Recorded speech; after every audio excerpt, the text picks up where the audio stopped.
Tritunggal. Kamu tahu tunggal itu artinya apa? Esa, satu. Jadi tri itu apa? Dan tunggal itu apa? Tri itu tiga pribadi yang berbeda. Tunggal itu apa? Satu, hakikat kealahan. Orang luar bisa berpotensi bilang Pak Muriwali itu oneness, Pak Deking Adas itu teteis. Karena Pak Muriwali barusan ngomong, itu diiyakan dan diamini oleh semua oneness yang saya tahu, yang saya kenal. Oke? Apakah lebih baik kalau orang itu tidak menerima Yesus gitu? Daripada ngikutin si Yosua Tewu, si penyesat itu gitu? Lebih baik orang itu tetap di ajaran yang lama, begitu. Karena kita kesesatan, kita berantem begitu. Itu yang terjadi. Orang luar itu tadinya mau masuk Kristen, ngeliat guru-gurunya tuh pada berantem semua, sesat-sesatan gitu. Ya nggak jadi masuk. Mendingan balik lagi ke yang dulu deh. Daripada menjadi Kristen yang aliran Yosua Tewu si penyesat itu, atau aliran Paul Chang si penyesat itu gitu, atau aliran tanpa ragi si penyesat itu, mendingan, atau siapapun juga lah si penyesat itu gitu, Kristen sesat itu gitu, daripada masuk ke Kristen sesat itu, mendingan di agama lain kah? Mau begitu? Saya sih mendingan nggak mau. Mendingan orang itu mau ikutin Pak Muriwali kek, mau ikutin Pak Deking Adas kek, mau ikutin Joshua Tewu kek, mau ikutin Paul Chang kek, terserah. Selama masih bilang ngikutin Yesus, ya sudah.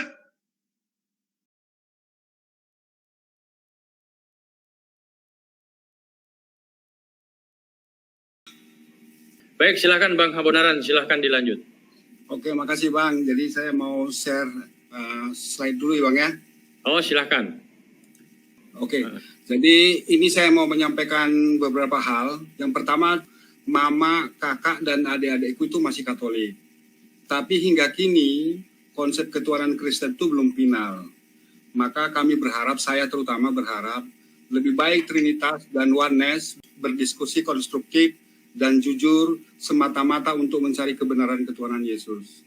Karena terus terang aja, saya sebagai anak, sebagai saudara, saya sangat ingin agar orang tua saya dan saudara-saudara saya tidak ke neraka.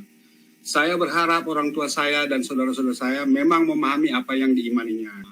Harapan kedua, kebenaran tidak ditentukan pada jumlah orang yang dimurtadkan. Kebenaran tidak ditentukan pada jumlah orang yang dimurtadkan. Pak Paul Zhong itu pamer bahwa jumlah jiwa yang dia selamatkan itu lebih banyak daripada yang lain.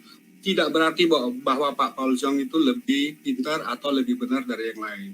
Karena itu kami berharap marilah duduk bersama, diskusikan tentang ketuhanan Yesus, bila perlu panggil umat Islam juga, Unitarian juga, Trinitas juga, Oneness juga, kasih kesempatan bicara ngomong secara jujur, terbuka, tanpa ada dusta, semata-mata mencari kebenaran untuk memastikan tentang ketuhanan Yesus. Dan setelah nanti ketuhanan Yesus itu oke, sudah final, sudah pasti menjamin orang tua saya itu masuk surga, maka silahkan Bapak Ibu yang dari Kristen itu menyelamatkan jiwa, silahkan gitu. Tapi jangan dibalik, jangan seperti sekarang, diselamatkan dulu jiwanya, begitu masuk Kristen dia bingung, ternyata dia ngikuti aliran Trinitas, alirannya Pak Deking Adas, tapi kemudian yang ada dalam pikirannya justru Oneness gitu. Itu Bang, harapan saya Bang, terutama pribadi kepada para guru-guru dan para gembala dan para pendeta Kristen di Indonesia. Makasih. Sangat luar biasa. Sebelum ke penyair radikal, saya ke Bang Habonaran dulu. Mungkin ada presentasi yang sangat bagus. Makasih Bang Aristo. Jadi ini mumpung ada teman-teman kita di live chat yang banyak, kita belajar sedikit tentang Trinitas. Maksudnya supaya kita bisa kasih kontribusi kepada teman-teman yang sedang bertengkar ya, antara Trinitas dengan Oneness. Kita kasih kontribusi supaya mereka mendapat jalan yang benar. Saya share screen. Pertama, disclaimer dulu ya. Jadi ini Trinitas menurut saya, mantan Kristen Katolik dan sangat awam ya. Ini dulu saya pelajari waktu saya pindah dari Katolik ke Islam ya. Karena teman Muslim saya bilang, Tuhan kamu 3, jadinya kalau mati 1 masih ada 2. Jadi inilah yang saya dapat. Nah, mohon izin kepada teman-teman Trinitas dan Oneness, mohon mempelajari materi ini untuk untuk memudahkan para gembala Trinitarian menjelaskan Trinitas dan atau membantah tuduhan politeisme yang ada di Trinitas gitu. Nah, kita mulai dengan prinsip penting ajaran Trinitas. Saya memakai sumber dari perisai Trinitas seperti ini bentuknya. Gambar di kiri ya. Lalu kemudian gambar di kanan adalah visualisasi dalam bentuk orangnya gitu. Jadi ada 3 Tuhan gitu. Nah, prinsipnya ada 3. Prinsip yang pertama adalah 3 person tapi satu substansi keilahian. Tres personae una substantia. Maksudnya kita melihat gambar ini secara keseluruhan. 3 person sama-sama Tuhan. Nah, ini sebenarnya yang satu itu bukan oknum God-nya, tapi adalah hakikatnya gitu. Prinsip yang kedua, Bapa adalah God, Anak adalah God, dan Roh Kudus adalah God. Artinya semuanya serba God atau sama-sama God. Ini kita ambil dari luar ke dalam cara membacanya. Bapa adalah God, Anak adalah God, Roh Kudus adalah God. Gitu.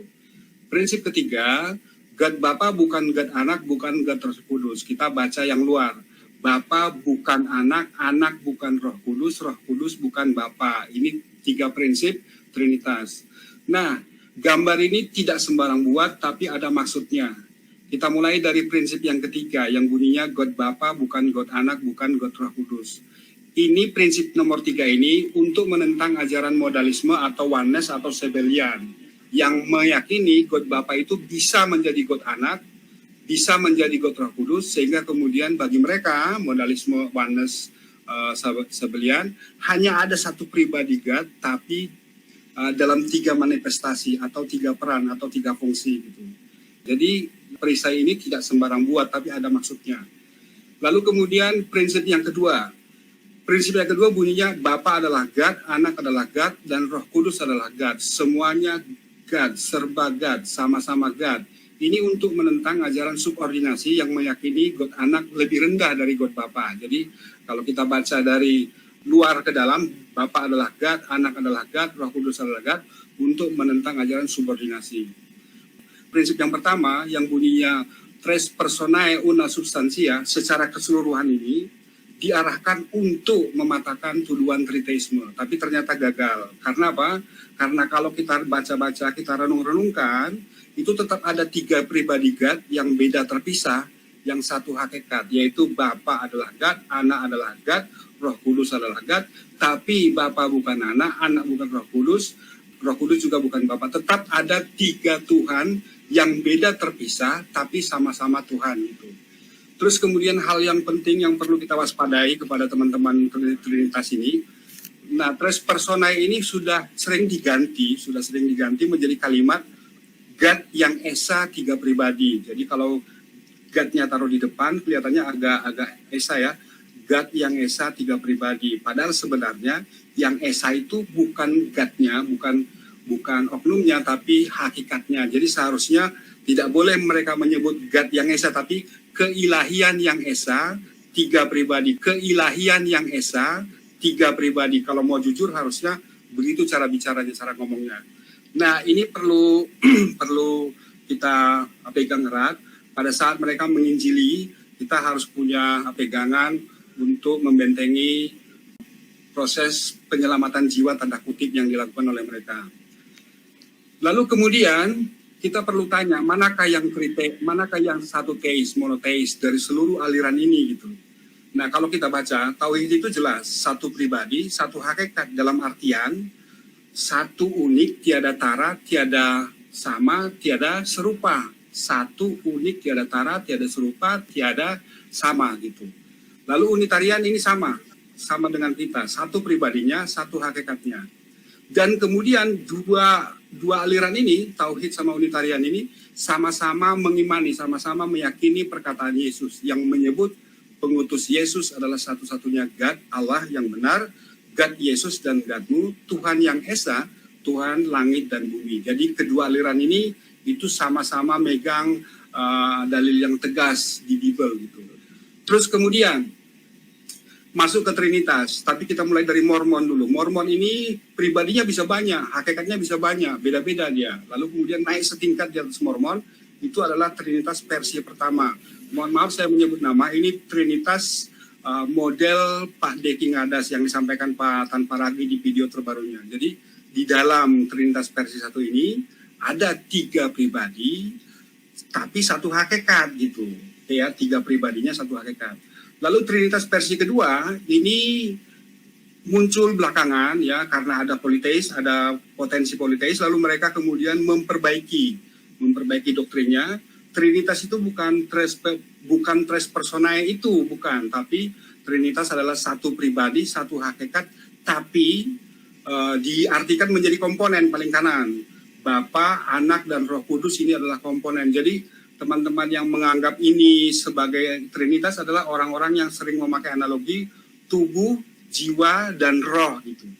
Tubuh, jiwa, dan roh adalah sama-sama manusia gitu. Itu pendekatan yang baru. Terus kemudian lalu muncul oneness ya. Oneness itu juga dalam rangka untuk menentang politeisme yang ada di dalam Trinitas ini. Mereka bilang apa? Tuhannya kami itu pribadinya satu, hakikatnya satu. Cuman perannya 3. Di perjanjian lama disebut sebagai Bapa, di perjanjian baru disebut Anak atau Yesus. Lalu setelah Yesus pergi, dikirimlah Roh Kudus yang oleh kita disebut sebagai Periklitos ya, harusnya Nabi Muhammad gitu, tapi nggak apa-apa silahkan. Lalu kemudian Roh Kudus ini menginspirasi manusia. Ini beberapa catatan penting tentang monoteis ini. Mari kita perhatikan, yang murni monoteis sebenarnya hanya tauhid dan unitarian gitu. Ini oneness itu sebenarnya sama Trinitas versi 2 bolehlah disebut monoteis ya, tapi sebenarnya itu kembangan versi terbaru. Istilahnya itu fine tuning dari Trinitas versi yang pertama. Nah, yang penting adalah yang hijau yang di sini. Mereka ini merubah-rubah konsep itu untuk apa? Merubah-rubah konsep itu untuk apa? Saya takutnya begini. Apakah mereka merubah-rubah doktrin dalam rangka menghilangkan atau menyingkirkan Allah Tuhannya Yesus? Apakah mereka merubah-rubah doktrin dalam rangka menghilangkan atau menyingkirkan Allah Tuhannya Yesus gitu? Ini juga perlu kita perhatikan. Mari kita lihat beberapa pendeta ya. Pendeta A bilang Bapak itu sudah tidak ada lagi. Pada level yang sangat ekstrim, Pak HDT bilang bahwa Bapak itu adalah iblis gitu loh. Trinitas itu penyembah iblis gitu. Lalu kemudian pendeta B mengatakan Bapa dan Anak adalah satu. Ini umum. Di setiap kali komen-komen itu yang muncul, Bapa dan Anak adalah satu. Padahal sebenarnya kalau menurut Trinitas, kalau Bapa dan Anak adalah satu, berarti Tuhannya satu. Itu justru bermasalah gitu.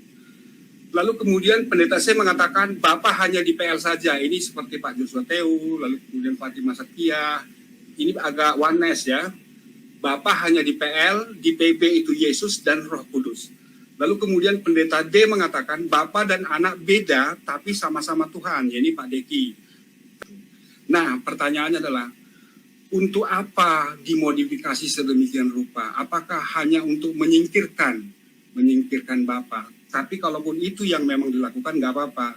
Tapi kalau boleh mohon izin, kalau memang mau menyingkirkan Bapa, jangan dong ngajak-ngajak keluargaku, mamaku, kakakku, adikku. Aku pingin keluargaku itu masuk surga gitu. Terus kemudian, apa sih yang dimaksud dengan pribadi gitu? Mohon izin, pribadi itu sebenarnya adalah, pribadi itu bukan kepribadian, bukan sifat gitu. Maksud pribadi adalah entitas yang mempunyai kehendak sendiri, mempunyai keinginan sendiri, sama seperti Bapa punya kehendak sendiri, God Anak punya kehendak sendiri, Roh Kudus juga punya kehendak sendiri. Nah, perlu kita tanya jawab sedikit. Kita tanya kepada teman-teman Kristen, berapa jumlah pribadi dalam Trinitas? Kalau ditanya berapa jumlah pribadi, mereka masih jawab. Dia jawab 3 pribadi, Bapa 1, Anak 1, Roh Kudus 1. Lalu kemudian kita lanjutkan, bisakah tiap pribadi itu kita sebut sebagai God Bapa, God Anak, dan God Roh Kudus? Pasti bisa. Karena apa? Karena memang Bapa adalah God, Anak adalah God, dan seterusnya. Pasti bisa. Lalu kemudian pada saat kita bilang, berarti Godmu ada berapa? Berarti ada 3 dong, karena mereka bertiga sama-sama God. Dia bilang tidak, God kami tidak 3, God kami Esa dalam 3 pribadi. Jadi kadang-kadang ini perlu kita waspadai, kita waspadai pada saat mereka itu istilahnya adalah menyelamatkan jiwa gitu loh. Ini kan istilah yang sangat keren banget, seolah-olah kita itu masih dalam masa kegelapan gitu.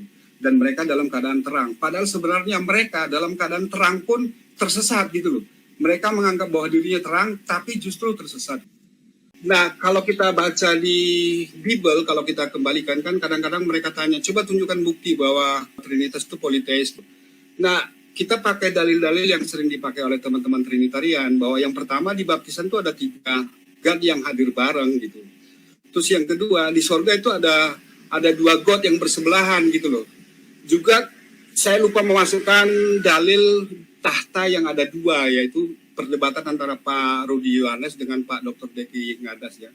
Terus kemudian kata kita di Kejadian 126 itu dimaknai sebagai kejamakan. Artinya God itu berbicara dengan sesama God dalam sidang para God gitu. Terus kemudian yang penting lagi, ini yang penting, kehendak God Bapa itu ternyata beda dengan kehendak God Anak gitu. Terus saat penyalipan minimal harus ada 2 God beda terpisah. Ada God Anak yang jadi Tuhan mati, terkutuk, dibangkitkan oleh God Bapa gitu. Nah, ini blessing in disguise ya. Jadi kita berharap ada berkah dari perseteruan antara oneness dengan Trinitas ini.